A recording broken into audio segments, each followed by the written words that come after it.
تو چنگیز خان اٹھا ہے کہ 610 میں، اور اس نے تباہی کا ایک ایسا ریلا اس کے ساتھ تھا، ہر چیز کو خس و خاشاک کی طرف بہا کر لے گی۔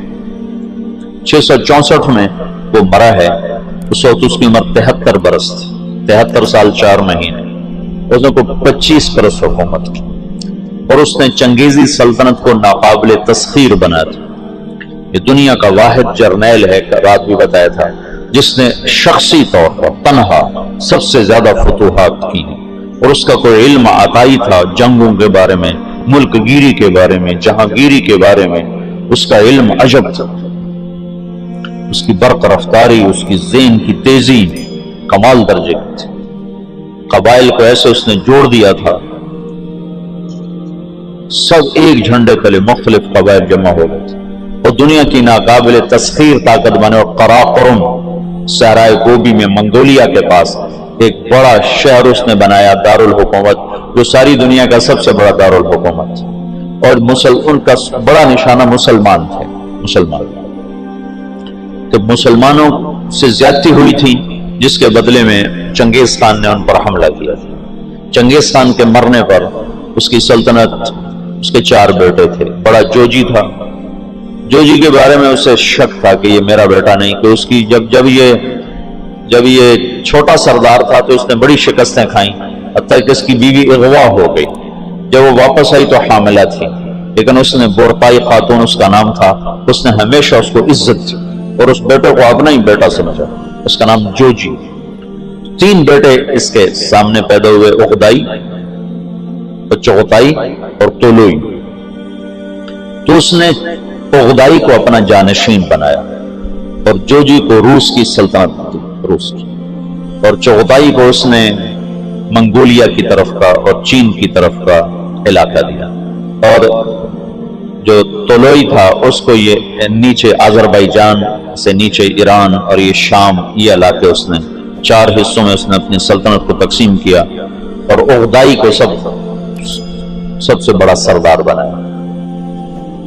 اغدائی کے دور میں فتوحات کا رخ مسلمانوں سے ہٹ کے یورپ کی طرف چلا گیا، تو ان کا ایک سالار تھا سوگدائی بہادر سوگدائی، وہ پولینڈ تک پہنچا، پولینڈ تک، لیکن اس میں کوئی ایسی سلطنتیں تھیں نہیں، ایسی چرواہے سے بیچارے غریب لوگ، تو وہ پولینڈ تک اس نے چنگیزی سلطنت کو پھیلا دیا۔ اب یہ وہ ہاتھی ہے جس کے سامنے ساری دنیا کے بادشاہ چیونٹی اور چوہے کی طرح، انہیں میدان جنگ میں ہرانے کی کوئی شکل نہیں۔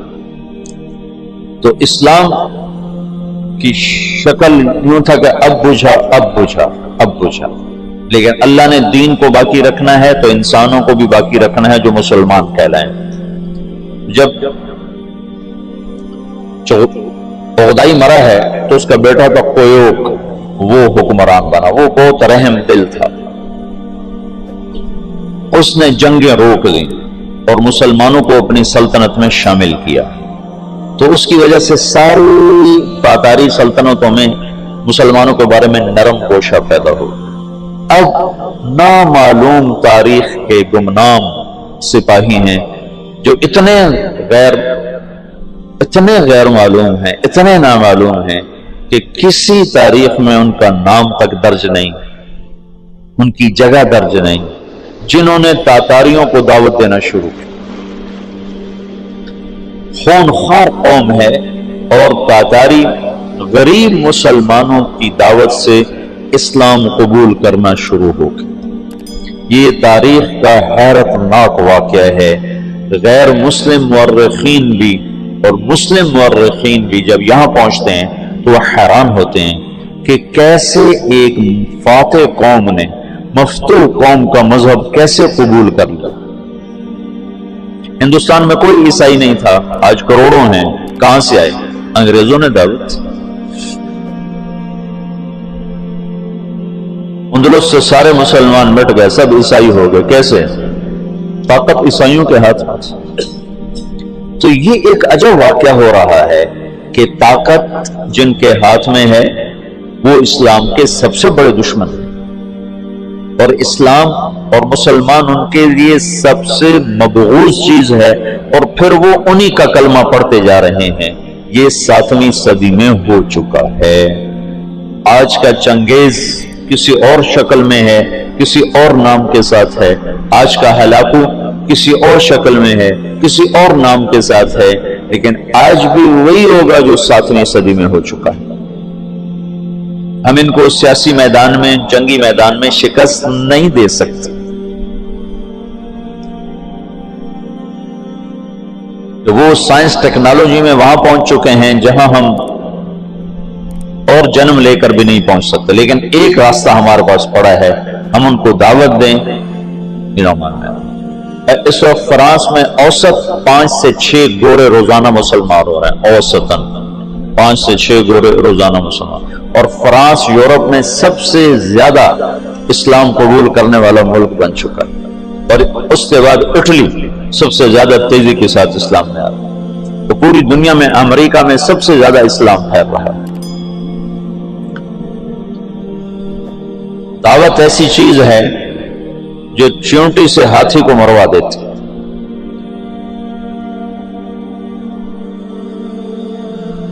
اس کی نرمی سے کچھ دل نرم ہوئے اور اسلام داخل ہونا شروع ہوا۔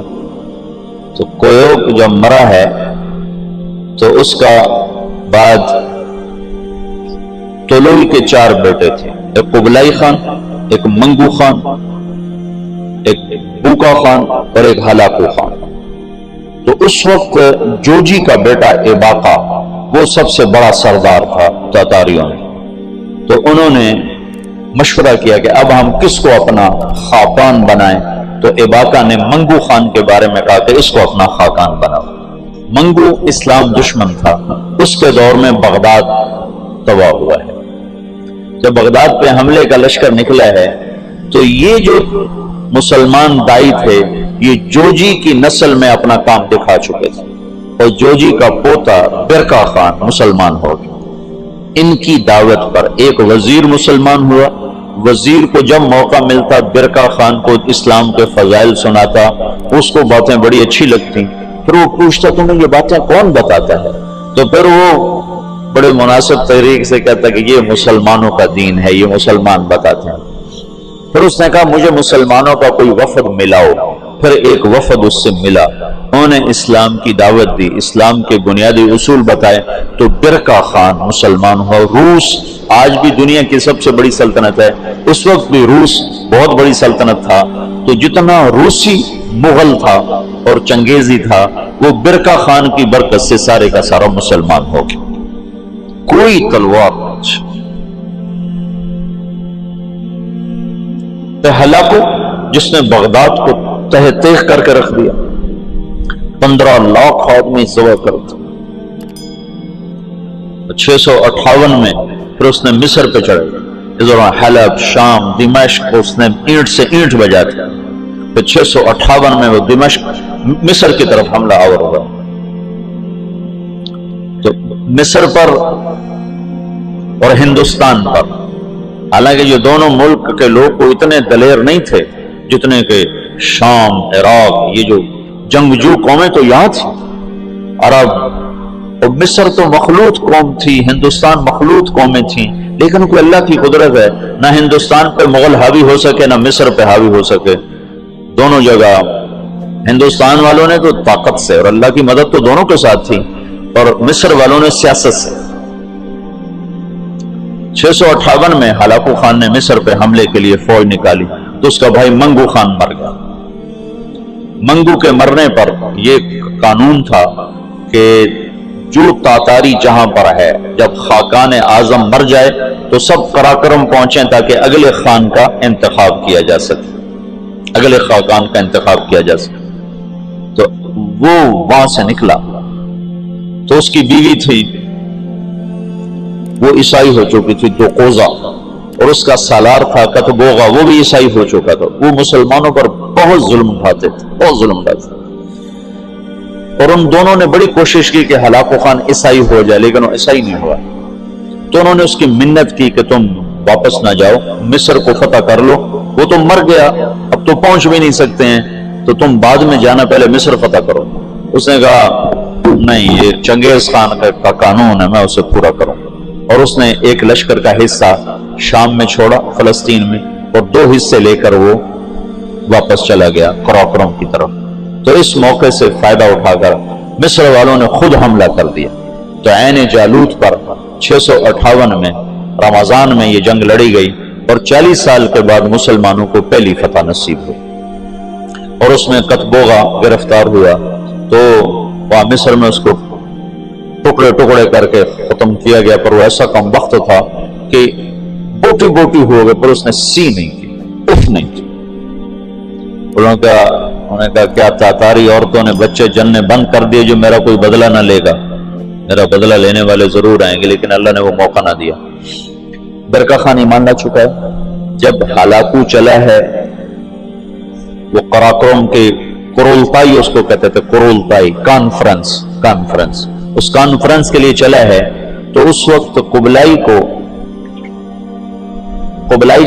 تو لوہی کے 4 بیٹے تھے، تو منگو بنا تھا، تو منگو کی جگہ بوقا خان موجود تھا قراقرم میں، وہ خود ہی خاقان بن گیا۔ تو قبلائی کو پتہ چلا، تو وہ پھر فوج لے کر آیا، اور اس نے اپنے بھائی کے ساتھ پہلی دفعہ تاتاری آپس میں لڑنا شروع ہوئے، اور ان کی ہیبت میں کمی آئی، اور قبلائی خان نے بوقا کو شکست دی اور قراقرم پہ قبضہ کیا۔ پھر ان بھائیوں میں آپس میں بہت لڑائیاں ہوتی رہیں تخت کے لیے۔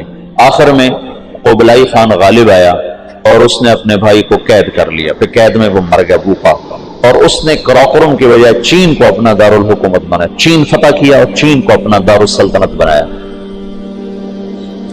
جب ان جنگوں سے فارغ ہوئے تو ہلاکو خان نے حملہ کیا مصر پر، تو برقع خان کو خط لکھا رکن الدین بائبرس نے کہ تم ہماری مدد کرو، تم بھی مسلمان ہو، ہم بھی مسلمان۔ تو پھر برقع خان نے ہلاکو کو خط لکھا کہ تم مسلمانوں پہ حملہ نہ کرو ورنہ میں تم پہ حملہ کروں گا۔ تو ہلاکو نے اسے خط لکھا کہ تم نے چنگیز کا قانون نہیں پڑھا کہ تاتاری آپس میں نہیں ٹکرایا کرتے؟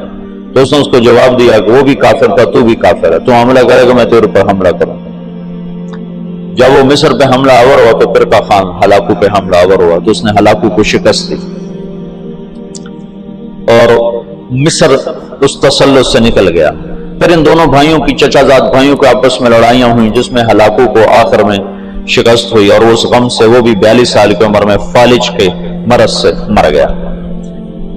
اس کا پوتا ہلاکو کا پوتا نکودار اس کا نام تھا، پہلے وہ عیسائی ہوا، عیسائی، اور اس نے اپنا نام نکودار رکھا۔ یہ نکودار خاقانی نام نہیں ہے، لیکن بعد میں اللہ نے اس کو اسلام کی دولت دی تو مسلمان ہو کر اس نے نام احمد خان رکھا۔